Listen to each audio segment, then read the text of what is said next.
Today's short is being brought to you by Goya Foods. If it's Goya, it has to be good.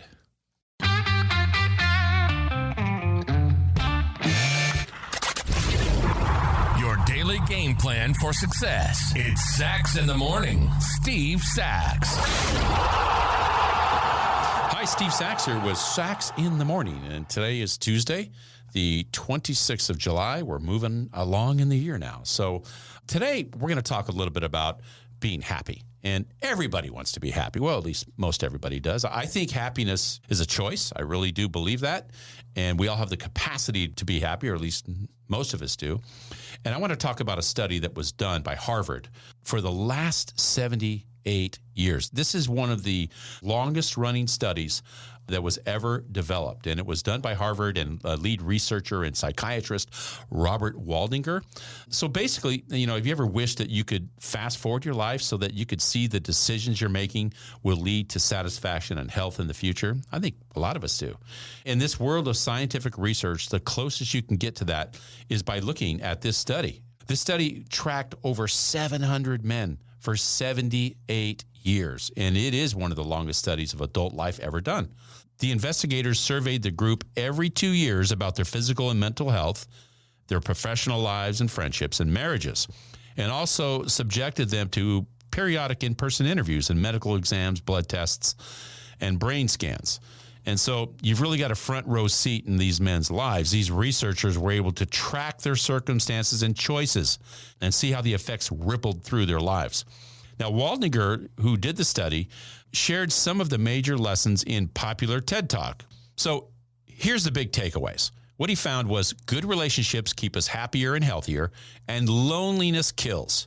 So while this is a Harvard study, the breakdown of the study that I'm referencing was published by ideas.ted.com. So what we'll do is we'll get into the four main things that this study found. Number one, it found that a happy childhood has very, very long-lasting effects. All right, so having warm relationships with your parents in childhood was a good predictor that you'll have a warmer and more secure relationships with those closest to you when you become an adult. So to all the parents out there, if you had any questions about what your effect is on your child's development and how great they're going to be later on in your life, there's no question that it has a huge difference on the turnout of your child. Number two, here's a great thing about it. If it didn't go so well in childhood, you can make up for it in midlife. So the people that grow up in challenging environments with chaotic families or economic uncertainty, for instance, grew old less happily than those who had more fortunate childhoods. I mean, it just goes to figure, right?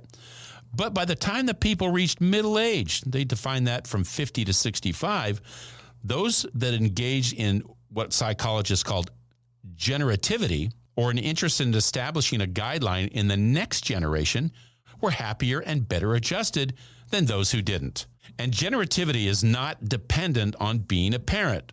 While people can develop it by raising children, they can also exhibit it at work or other situations where they can become a mentor to younger adults.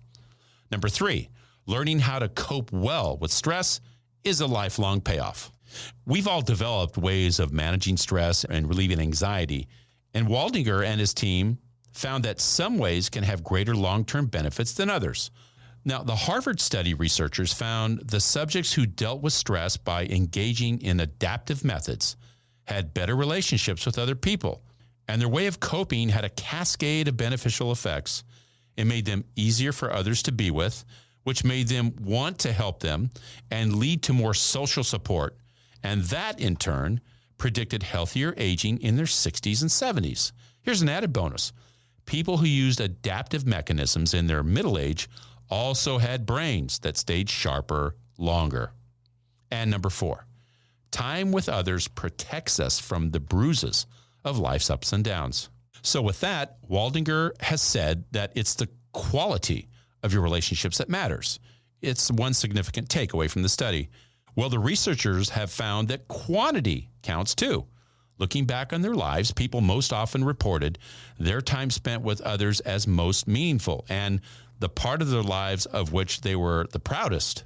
Spending time with other people made study subjects happier on a day-to-day basis, and in particular, time with a partner or spouse seemed to buffer them against mood dips.